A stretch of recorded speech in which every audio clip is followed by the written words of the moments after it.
All right. Welcome to another episode of the Prosperous Man Podcast. We are jumping into video. So today I have a very special guest and a hopefully new friend. So we are jumping into it, going to have just a conversation. His name is Vince Warnock. So he is an award-winning business and marketing strategist, strategy coach, the author and host of Chasing the Insights podcast. You are going to want to check that out. I'll make sure to leave a link in the bio of this episode. Also, he's an ex-radio announcer. You will hear it in his voice. He's got the radio voice, and it is awesome. So with over 20 years in marketing, Vince has founded multiple companies, including Chasing the Insights podcast and Academy, where he empowers entrepreneurs and business owners to grow the business they have always dreamed of. So, ladies and gentlemen, let's welcome Vince to the Prosperous Man podcast. He's going to just drop some gems and insights on us. I am No pressure, excited. Leonard. None at all. I'm just going to build it and build it. Awesome, mate. It is such an honor to be on the show. Thank you so much for having me. Oh, I appreciate it. So let's start right off the bat. Why don't you tell us one interesting thing about yourself? Oh, only Interesting one. fact. If you've got multiple, let's go for it. Okay, one interesting thing. I have a rare genetic mutation, which sounds awesome. It makes me sound like an X-Man, but it's not quite as interesting as that. But basically, it just means that I only sleep 4 hours a night. So there's a gene that's mutated that tells you when you need to go to sleep. Mine doesn't do that. So my body compensates by going, okay, you're going to go to sleep. You can only sleep 4 hours. Like that's the maximum I can sleep. Wow. So when I go to bed, or even if I want to go to sleep, right now I could sit here and go, okay, I'm going to sleep right now, and I'd be in deep sleep almost instantly. So super handy. Also, there's some downsides to it as well. Like I get up at 3 o'clock every morning, and you're on your own for a good, probably 4 hours before anyone else gets up. So you can go a bit loopy if you're not careful. But also, fun fact on that, Barack Obama apparently has the same genetic mutation. So that must mean somehow I'm cool like he is. So I'm going to own it. Absolutely. That sounds great and like it could be horrifying at the same time. Like, Yep, it is definitely both, man. Definitely like both. you could And be both my kids have it as well, which really. is fine when it's a nightmare when they're really little because obviously they don't sleep much. But when they hit teenage years, that overrules it and they just want to sleep 12 hours. So I'm like, yeah. So my son's 17 at the moment. It's 9 o'clock in the morning here. He's literally still asleep. He'll be asleep until about 12 and then he'll rise up like a zombie. Give him one more year and he'll be bouncing up out of bed. Oh, see, I've got a 6-year-old and a 4-year-old, and I think they have it, but they just refuse to sleep. They just like to wake up at No, all they're just hours. too excited to spend time with their dad. That's what it is. Yes, and we're coming around the Christmas time. They don't sleep. Oh, yeah. It's like, whew. So, wow, that is, could make you great, highly productive, but also has some of those downsides. So It's really useful because a lot of my clients are actually in the US and Canada. So that means that a lot of the like Zoom calls I do with them are at 4 or 5 in the morning, and I'm fine. I wake up completely lucid, bouncing around the room. And yeah, if I was a normal person, I'd be half dead trying to serve these people. It would be terrible. Oh, yeah. So let's start into it. Why don't you tell us a little bit about your journey and the book and, give us a little bit of, Vince, kind of how you got It's, to where you are yeah. now. Wow. Okay. Well, once upon a time. Now, it's just a long journey, man. Look, I didn't train in what I'm doing now. I trained in electronics, computer, and software engineering. I did all three disciplines at the same time. Wow. And mainly because I love technology, super passionate about technology. Always wanted to be the guy that made all the gadgets for James Bond and Batman till found out that's not actually a viable career option. Who knew? Yeah. So, but technology is something I'm very passionate about. And then what I discovered in working that, I used to work in a lab, like literally with a lab coat on. I had a long goatee and long hair when I could grow hair. Anyway, but I used to work in a I'm in the lab. same boat. We're in the same boat. Yeah. Now we're distinguished. Yeah. Oh, yes. But I used to work in a lab designing incubators and plant growth chambers. And Wow. that sounds fascinating. And it kind of is. I do love technology, but I got so bored and I realized that technology I love, but technology isn't what drives me. It's people that drive me, and understanding people, helping people. And that's where I kind of more and more my passion started to go. I ended up getting into radio. As you said, I worked on one of our big radio stations here for a number of years as an on-air announcer. That was my dream job since I was 7. Seriously, I built a crystal radio set when I was 7 years old, and I used to listen to all the DJs, and I was going, wait a minute, these guys get paid to play music, hello, and they get to hang out with cool people and joke around all the time. This must be the ultimate job. Right. And then I got the job, and it's an incredible job. I used to love working on radio. The downside is the pay is abysmal. Like seriously, they pay you nothing. Even in the highest roles there, you're like, yeah, this is not sustainable. You do it for the love of it. Exactly. So I had to make a decision at that point. My own business was thriving, so I was like, okay, I need to leave radio. But then I found, with this passion for people and understanding them and their behavior, I found the intersection between that and technology, which was digital marketing. And I kind of fell into it. I used to do web design. I remember doing web design back, and this is going to really age me, man, but I used to do web design back in the early days of the internet, very early days. So I had an HTML site with animated GIFs of lightsabers and stormtroopers. Wow. And it was shockingly bad, but I was in heaven. It was amazing. So it was kind of the early days. So I kind of fell into doing that, and then discovered I was really, really good at marketing. And after winning a number of awards for some of the work that I was doing, I kind of expanded that into digital marketing, which again was something I found I was naturally good at, until I actually started my own company. So I had a number of different ventures. Most of them were on the side. I had a real job and then a pretend job, as some people call it. And then I made the decision a number of years back now. I'm losing track, by the way. I have no idea what day of the week it is. I have no idea what time of the year it is. This year has just been a together. mess. All the days blend together this year. It does, man. Yeah, absolutely. So I ended up leaving a very well-paying job and starting a high-growth tech startup with a friend of mine. So we co-founded Common Ledger and grew that for, I lose track, 3 to 4 years, I think it was, and raised $1 million worth of seed funding. We went through massive valuation shifts. We were smashing it at the moment. And then I was on the road nonstop. We brought on board another couple of co-founders. There were 4 of us all up, and I was the sales guy. Even though I'm a marketing guy, marketing and sales kind of go hand in hand. And you really can't put a developer, a lawyer, or an accountant in front of clients. That was not if you want to make any money. Exactly. They were pretty sure the lawyer was a robot, which I'm not entirely convinced he wasn't. And the accountant was wonderful, but accountants talking to accountants it's a weird thing. And the developer, forget about it. He's brilliant, but he's just like, people. Yeah. So I found myself on the road nonstop, and we're based here in Wellington, New Zealand. Most of our clients were in Australia, US, and UK. So I had to travel all the time, and with a family, that's really challenging. And I remember my son was 12 at the time; he's 17 now. But I came back from a trip to Sydney, and I was sitting down. And he said, "Oh, Dad, can we have a chat?" And I said, "Yeah, sure, mate, sure." So we sat down, and he said to me, "Look, I know you're building a really good company, but I think we need to spend more time together." And as a parent, that is one of the proudest and most difficult things to hear. Proud because I realized that we've fostered a relationship where he can be completely open with me, where he can talk with me about how he's feeling, where he can share those kind of things without any form of judgment or anything. So that was a proud moment, but the other half of me is just going, ouch. So I just made a point. I actually said, good thought. That's a great point. Hold that thought though. And I picked up my phone, and you can see his eyes roll back going, oh, Dad's going to do work again. So I jumped on the phone, called my co-founders and said, hey guys, we're done. I'm out. You guys can replace me. I'll stay on as the majority shareholder, but we can hire someone to replace me now. We just crossed another milestone. So the valuation was really high. And they were screaming down the phone at me, like swearing away. My son couldn't hear it, thank goodness. Swearing away. And I was just like, talk Monday, bye.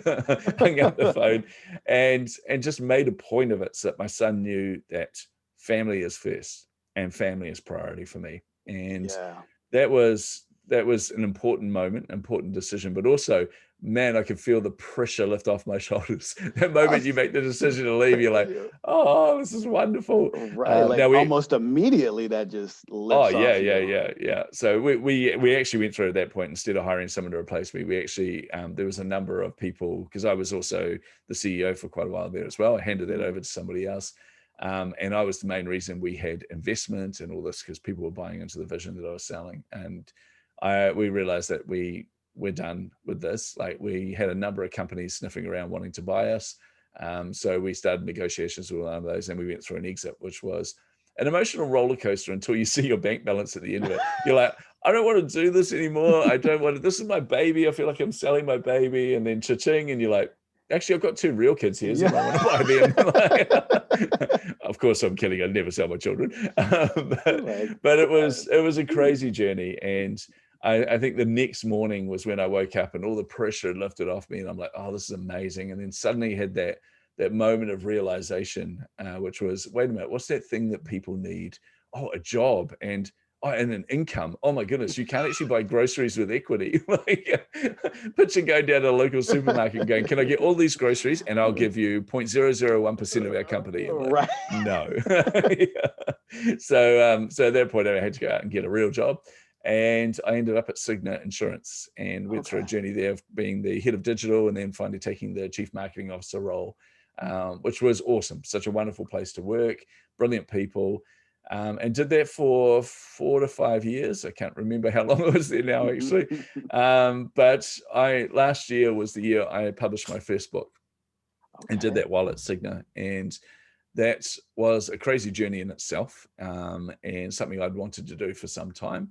But in doing that, it opened up another can of worms. And by that, I mean, but like, publishing your book should feel incredible. It should be an amazingly proud moment, because it is a massive achievement. Not everyone becomes an author, and it requires a lot of work and dedication. And by the way, the book is a damn good book. I put a lot of heart and soul into it, like it was my baby. I was like, right.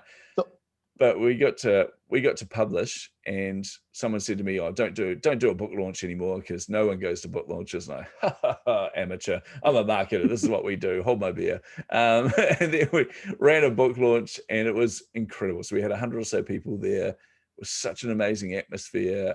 Everyone was incredibly supportive. I had a lot of my peers in the industry there, people I hadn't seen in many, many years. People flew over from Australia to come and see it. It was awesome. And I had mentally prepared for this day. I love the center of attention. You put me on a stage, I'm the happiest in the world. But I knew I was going to struggle with one fact there, which is that people are going to want to get a signed copy. And I'm like, well, okay, sure, you want my autograph. I'm a barely average karaoke singer. I'm definitely not a celebrity, but I can rationalize this. I can justify it by saying, if I go to a book launch, that's exactly what I'm going to want when I'm there. I will want a signed copy. And then I didn't count on the other thing that would happen, though, which was every time I signed a copy for people, they said, "Oh, I can't wait to read the book." And my stomach started knotting, and I started looking inward, and I'm like, oh, okay, I'm not enjoying this suddenly. And we got to the end of the night, and it was a beautiful night. It was amazing. But I got home, and all the internal monologues that we have as entrepreneurs, the stuff we all struggle with, kicked in hardcore. Imposter syndrome just got its teeth into me and wouldn't let go. And I remember these internal conversations of going, oh man, everyone's going to look at you and think, who do you think you are writing a book? Or what makes you think you've got anything special to say? Or, oh man, I started reading the book and what an amateur, all these things were plaguing me. So for at least 2 weeks, I didn't even want to talk about the book anymore. I turned down interviews with Forbes, interviews with CIO magazine, Diginomica, turned down interviews with all of them, saying to them, sorry guys, I'm too busy, which by the way, being a chief marketing officer, I definitely was too busy. Like, it was a crazy time anyway. Right. So were you still working at Sigma at this time too? So, yeah, still working at Cigna. Yeah. So and to make it even worse, we had just acquired another company which is about the same size of ours. So in addition to taking the role as chief marketing officer, I had to bring together 2 companies. I had to remove one brand from market. I had to reposition our brand. I had to. Yeah, you're really busy at this time. Yeah. And to the point, and this was kind of the additional factor. So there was this whole challenge I had around the book. And it wasn't until one of my mentors called me out on that. They actually called me up and said, hey, how's the book sales going? So I told them, and they were like, oh, okay, that's actually pretty good. No, yeah, like book sales were going great. But the other aspect was they hadn't seen any marketing out there from me. They hadn't seen any press, anything on social. And I was like, oh, yeah, I'm just relying on word of mouth because I'm so busy. And he's like, my mentor just went, nah, I'm sorry, man. That's absolute bollocks. And then he told me what he goes through. He's written 8 books, all of them bestsellers. And he taught me through the journey that he went through every time he published a book. And it was the exact same thing I just battled with. And I was like, man, so immediately hearing this and talking about this made me feel better. Like I was like, okay, this is, like it just kind of was a weight off to know I wasn't alone, a weight to know that this is something that people go through, and that there are solutions to this, there are ways out. And that started this whole journey for me. And this is mid last year. And I realized, well, mid 2019, and I realized that I needed to talk about this more. So I wrote this post on LinkedIn talking about what I just struggled with. And then I finished by going, okay, I'm going to take action on this now. Other than the fact I'm telling you all about this, I'm exposing this to the light. I'm saying this is what I struggle with constantly. And imposter syndrome is going to be something that's a thorn in my side probably for the rest of my life, but still I can push through this. But I said, I'm also going to let you know that this is a damn good book. This is something that I'm really proud of. I know because I've poured my heart and soul into this. And not only that, it's actually on a framework that I know works. It is exactly what I use. It's how I have succeeded in every organization and every company that I've ever created or been a part of. Like, this is the system that made me where I am. So you should go out and buy this book. And immediately I saw a massive spike in sales, which, by the way, is awesome. I was like, yes, this is great. But the other thing I didn't count on was I had so many people reach out and go, I'm going through the same, or I'm doing this, or that's what I deal with all the time. And this got me more and more passionate about helping as many people as possible. Like entrepreneurs, we all know this. We wake up some days and go, what the hell am I doing? I should go out and get a real job, or I should go out. And that's why I call it a real job. It's ironically, because you are doing what's very, very real. You're creating a company. You're creating something that doesn't exist. Yeah. So I started talking about this more, talked about it in a couple of conferences, and the response I got was phenomenal. Now, when you combine that, right, this push that you're feeling, or this pull rather, to help people and to write your next book, which I'm writing a book at the moment called Anti-Perfect, which is all about that. It's all about dealing with imposter syndrome, rewiring your brain and rewiring, like basically creating your own operating system for yourself. So while you're getting this pull towards that, and at the same time, you are insanely busy and you are running at all these different projects we have, I ended up in a situation which is my own doing. I'm very clear on that. But we sponsored a fun run, although I still don't understand why people call them fun runs. But anyway, so we sponsored a fun run in Queenstown, which is one of the most beautiful places in New Zealand. So I'm like, okay, I'm going to go down there and I have to hand out the prizes and the medals anyway. So you know what? I'm going to run it. I'm going to do a half marathon, and I'd never done a half marathon before. I'm going to do a half marathon. I'm going to prepare for it. I'm going to train for it. And then I am going to run this and then hand out the medals at the end. The problem was I had no time to train. I was gonna say, I can see where this is going. Yeah, I finished the race. I was quite proud of myself, and I finished it in a reasonable time. Thank you, which is a miracle, to be honest. I kind of rationalized it in my head. I thought, right, I've got no time to train for this whatsoever. This is going to really hurt. So I'm going to prove some theories while I'm doing it. I'm going to multitask. I'm going to listen to an audio book, and then I'm going to get my team at the end of it to test me on my recollection, on my retention of all the information. That way I can prove you can do these two things at one time. So it was kind of I turned it into a story. But what I didn't think about was Queenstown it's a very cold place, like lots of snow and everything. But we had a really warm day, so we were running. We got to the end, it poured down with rain. I got drenched, and my change of clothes that I had there got drenched as well. So instead of going back to the hotel, I had to stay there and hand out these medals in the freezing cold. Like it started snowing at the end. So the temperature dropped dramatically. I'm shivering, handing out these medals, going, congratulations, these poor people. But I left there, went back to the hotel, took about 4 showers to try and thaw out, and then came home the next day, flew home to Wellington, and then had to head on the road again the following day to go around the country for 3 weeks, talking to our market and things, which all in all is good, except I realized I had the flu. And I am now traveling for 3 weeks with the flu. I turn up to a networking event. I work the room. I'm like, hey, blah, blah, blah. This is pre-COVID days, by the way, so I didn't know how bad that would be. But I'm working these rooms, networking with all these people, head back to the hotel and go, oh, I'm dying. And after 3 weeks with the flu, that's not healthy. So Yeah. we came back to Wellington. I thought, I need to go to the doctor. So I went to the doctor, explained the situation. He did some tests and he's like, okay, well, here's some news for you. You don't have the flu. And I'm like, oh, okay. So what's wrong with me? He goes, you've had pneumonia for the last 3 weeks. Wow. And I had been traveling the country with pneumonia. I was in exhaustion, plus, of course, the cold and everything like that. I said to him, wait a minute, isn't that bad? And he goes, oh, yeah, it's really dangerous, you moron. So he's a good doctor. So I was like, okay, I need to do something about this. So when you've got this pull towards impacting people and helping people as much as you can, and at the same time, you're not looking after yourself. And like I said, I'm responsible for me. Like it's not, Cigna's not responsible for that. If they had found out I was so sick, they would have stood me down for a while. So very good place to work. But it was like, okay, these things are not healthy. I need to make a change. And come January, I made the decision to leave an obscenely well-paying job, which I probably shouldn't say on here, but an obscenely well-paying job to write my next book and to help as many people as possible.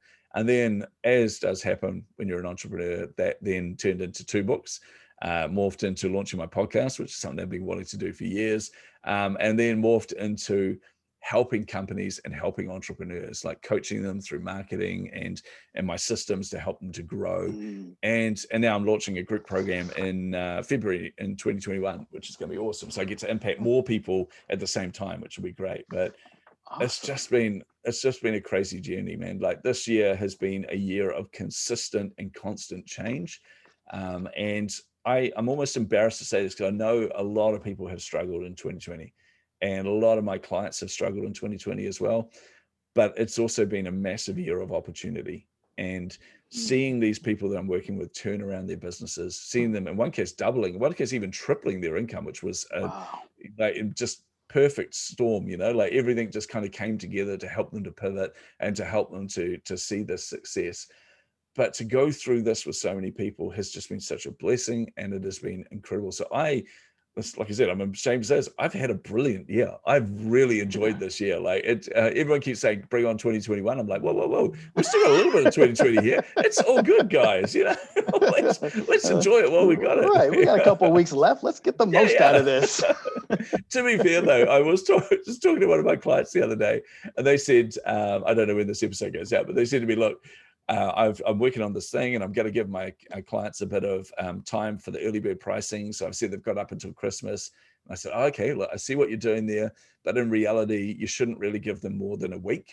So if I were you, I'd just give them a week of early bird pricing. And they looked at me weird and they're like, Vince, Christmas is a week away. And I'm like, oh crap. Okay. Ignore my comment. How embarrassed am I? I've enjoyed the year so much. I've completely lost track of time. It's brilliant. Oh, yeah. That is wonderful and a great place to be. I know a lot of people have, 2020 has been a fairly good year for them. So that's great. Yeah. One thing you mentioned was the imposter syndrome. I think that speaks because I feel like I'm in that spot where, the entrepreneur, I've got a podcast, and just kind of speaking for myself, I'm very much in that same boat where like, I want to get into copywriting. And, I've noticed more people talking this year about how, due to COVID and like all these things, people losing their jobs, but just the need for additional income. And I feel like it's pushed people to be entrepreneurs, to be creative, to look for, more income than just kind of what they're getting from their regular job. Yeah.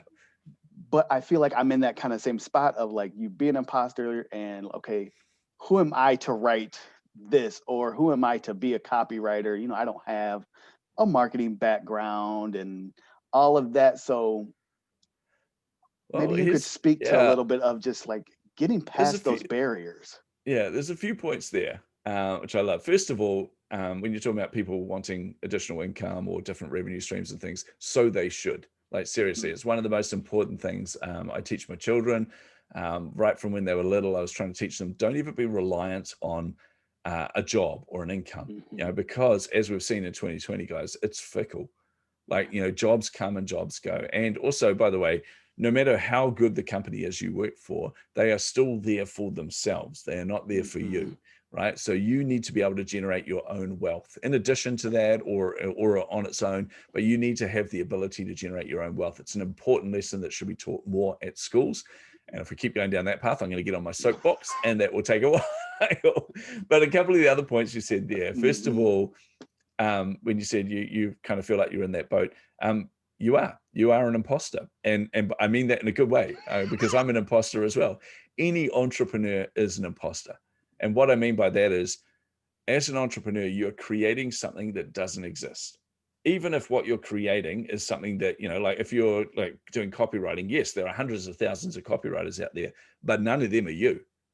Like what you're building is unique. You bring all of your experience, all of your stories, all of the things that have happened to you, your way of thinking, your personality, your emotions. You bring all of that to the table when you're creating something like this, which means what you are building is completely unique.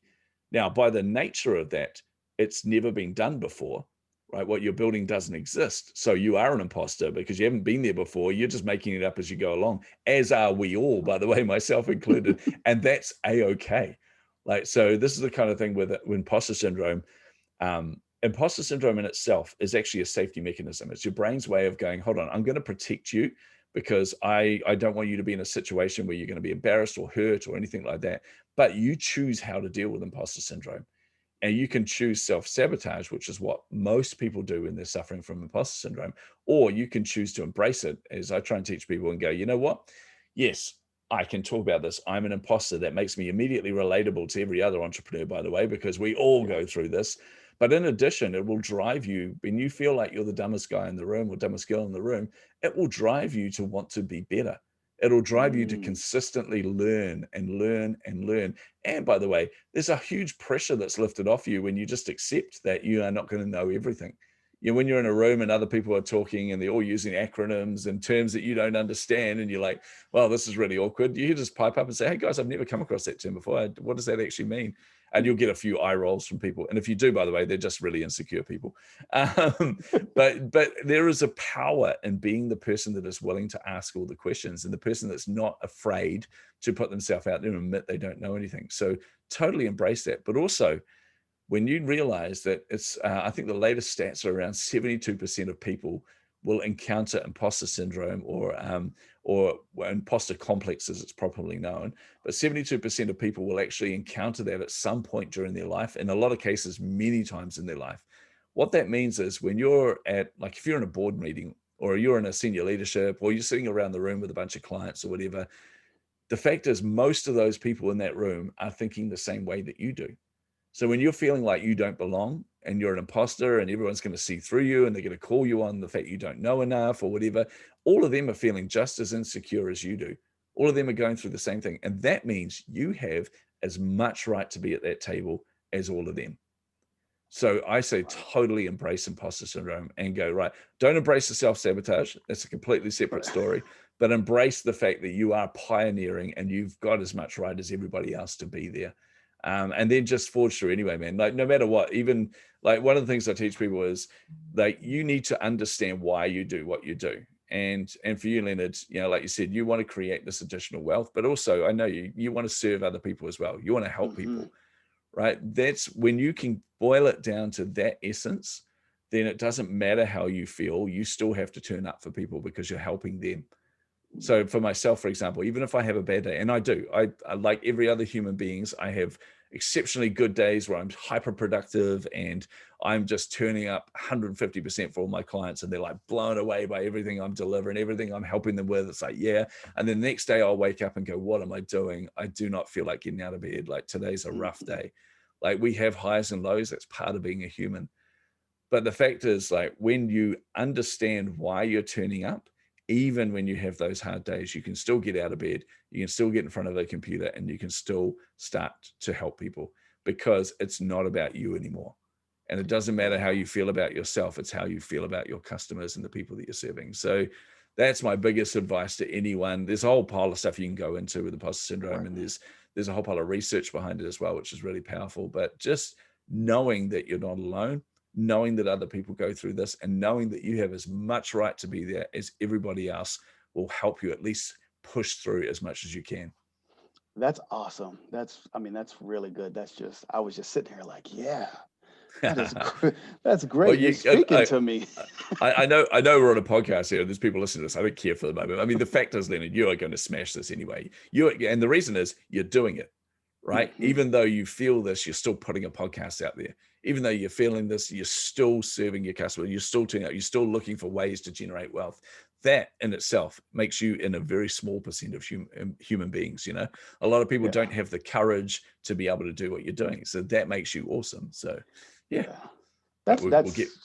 that's awesome. We better get back to the audience now. No. Sorry, but moment for me and Leonard here. But Yeah, that's good. I mean, it's one of those things you have to. I like how you talk about just embracing it, yeah, and like I didn't know the statistic was that high of just you have a right to be there, and if yeah, you're feeling it, there's a good chance 7 out of 10 people are feeling it too. yeah. And it's actually likely more than 7 out of 10. The research has identified that its own research is flawed in the sense that Wow. it's people that self-identify with this. So there is actually in that 30% that, or 28% that have said that they don't suffer or have encountered imposter syndrome, imposter complex. There's a good chance they probably have, but they haven't been able to articulate it or identify it, or they weren't aware of it. So it actually could be as many as 80, 90, 100% of people we don't know, unless you're a Right. sociopath, Right. then you're fine. Yeah. Then you're okay. You're okay. Yeah. You're okay if you're a social. Wait, hang on. That's not good. Yeah. So that, Oh, and I also remember, Leonard, I put this in my book, but it's an important story that happened to me. And I was quite young, and I grew up in a challenging background. Like I grew up in abuse, I grew up in poverty. Both myself and my wife did. We didn't know each other when we were kids, but we both grew up in very similar situations. And when you grow up in that situation, you don't have mentors, you don't have heroes that you can look up to other than comic books. I lived in comic books and um, rewatching Star Wars over and over again. So those were my oh, heroes. right Yeah, here, yeah, right, doing the yeah. same Oh man, cartoons, yeah, Saturday we morning cartoons, the whole nine. 100%. Yeah. So other than that, though, we had no real life examples that could show us that you could push yourself, you could succeed. So I always, and also I grew up in a family where anybody who did succeed was frowned upon. It was like, oh, them, oh, who do they think they are, kind of thing. So that's not a healthy environment to grow up in. So I remember I won tickets. I was quite young, and I won tickets to a business breakfast, and I was like, oh my goodness, this is going to be the breakthrough that I need, right? This is going to give me the edge. I'll find out how people become successful. And they had the Oceanic representative from Adobe, and I was a giant Adobe fanboy. So I was like, yes, this is going to be great. And he turned up, and I won these tickets. They're quite expensive, but I didn't have a suit, and I knew everyone was going to turn up in a suit. So I had to go down to a secondhand shop, pay $10 for this really terrible suit, not the one I'm wearing now. This really terrible suit. It was gray, like the suit went down to my knuckles. It was wrong size. It was double-breasted. It was hideous, man. This really weird light shade of gray, but it was ill-fitting, and it was all I could afford and all I had. So I turned up to this event. By the way, I had a mullet back then. That's how cool I was. So, yeah, party at the back, man. So I Oh turned yeah. up to this event and immediately stood out. And I remember sitting at this table, and I'm looking around the table, and everyone there.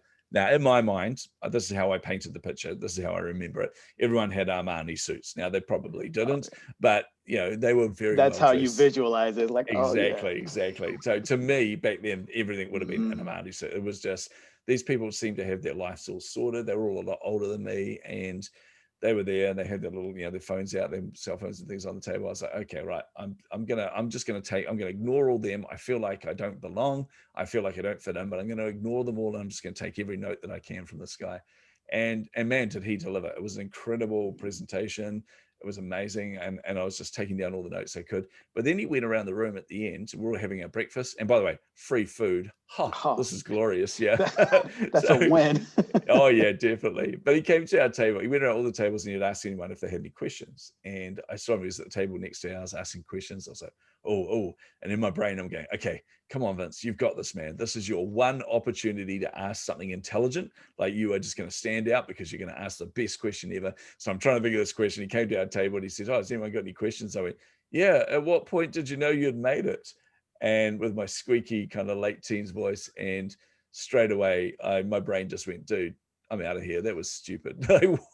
You had one shot, man. And the whole table kind of snickered as well. Like, cause it was a, pretty dumb question really.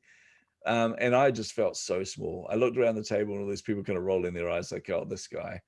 And the speaker turned around. He said, oh, actually, that's a really good question. And I was like, what? And I kind of stood up a little bit more, let my chest out a little bit more. I'm like, I asked a good question. And the whole table then paid attention. Like, this guy knew how to capture a room, So he said, that's a really good question. I'm going to let you in on a little secret, right? Every morning I go through the same routine. And I was like, there's the gold. I need to write down every word this guy's saying. Like, this is going to be my ticket to success. So he says, every morning I wake up deliberately early. And I'm like, oh, okay, deliberate. That must be the key point. Deliberately early, right, done. And he goes, I go into the bathroom. I say, oh, bathroom, interesting choice. He goes, I fill the sink with cold water, like ice cold water. And I'm like, oops, I'm writing down, I'm trying to get the temperature of the water right down. That's how bad this was. And he goes, I splash the water on my face. I look myself in the mirror and I say, today's the day they find out you're a fraud. And I went, what? And he goes, I've never felt like I've made it. I always feel like an imposter. And this is before we knew anything of imposter syndrome. He says, I always feel like an imposter. I always feel like I'm going to be found out and people realize I don't know what I'm doing. And then I have to remind myself that I do know what I'm doing and I am really good at what I do. And then he looked around the table and he pointed around to everyone. He goes, we all feel this way, or all of us feel this way. And that shifted my mind at that moment, because I'm sitting at a table where I don't feel like I belong. I don't feel like I deserve to be there. And then I looked around this table of these people who I had perceived, like I said, in Armani suits. They had their life sorted. I pictured they all drove Lamborghinis. They all had, like multiple women hanging off every arm and just dollar bills, like this, that. But actually, then I looked around the table and all of them were nodding. And I realized these guys are as insecure as I am. They're as challenged as I am about this, and they don't feel like they belong. I've got as much right to be here as all of them. And also, it taught me a huge amount of empathy towards other people.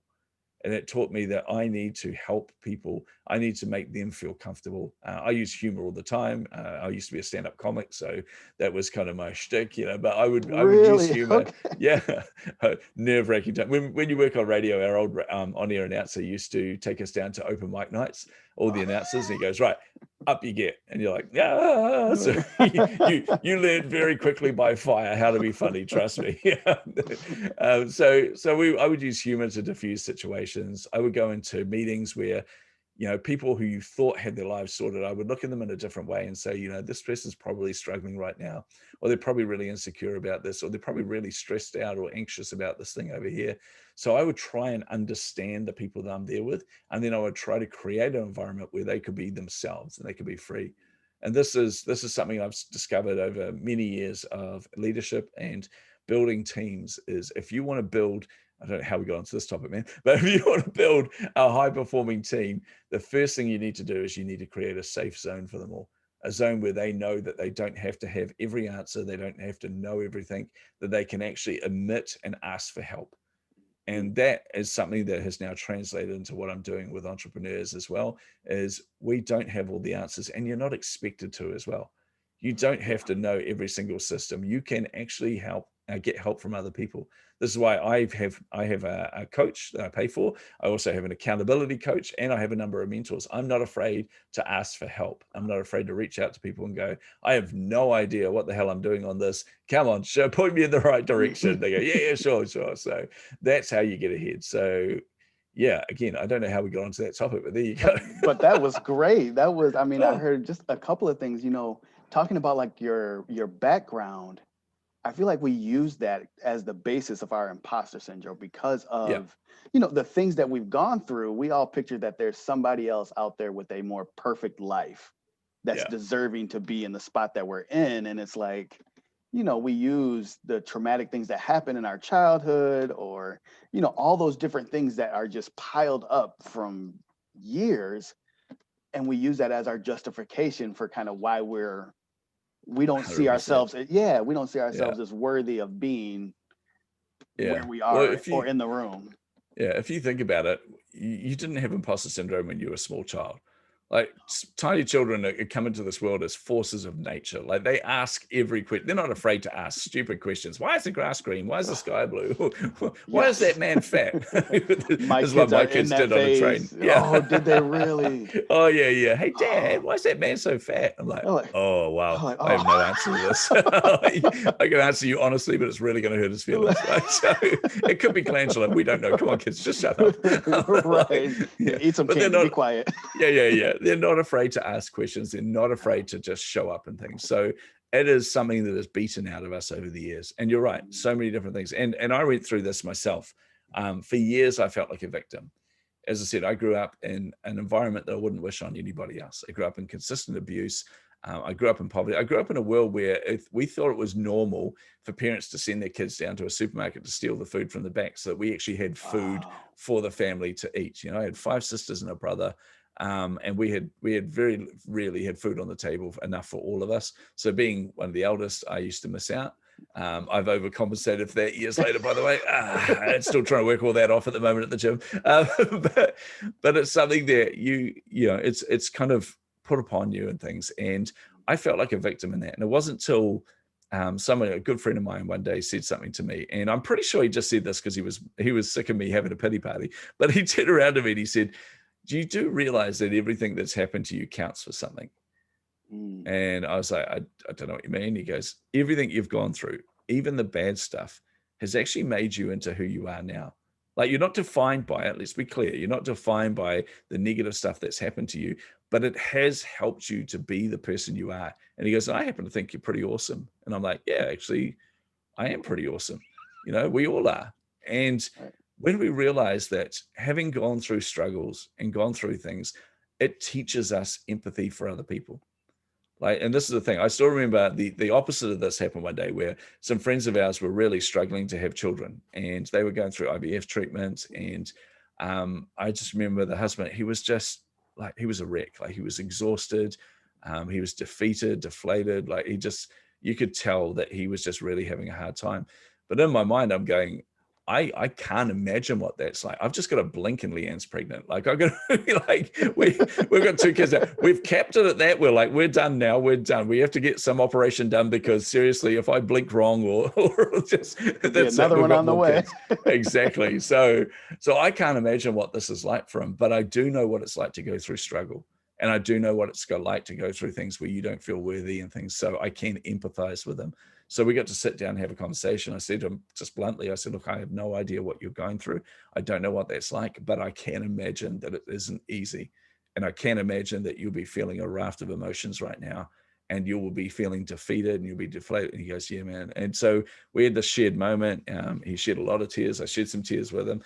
Fortunately, that had a happy ending to that story. He discovered his wife was pregnant. Now they've got like multiple kids. I don't know what happens, but when you go through IVF, it just opens the floodgates and suddenly you've got like a dozen little kids running everywhere. But anyway, but it does all those things make you into who you are, or they help you to forge who you are. And through all of those troubles and all of those trials, you come out the other side stronger. And this is the thing that honestly, probably my best advice for people coming out of 2020 is it has been a like dumpster fire of a year.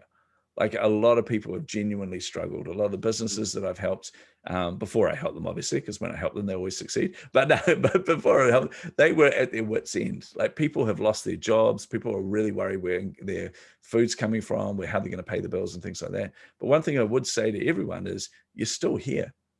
Like no matter what, you're stronger than you think you are. You actually survived 2020, for goodness sake.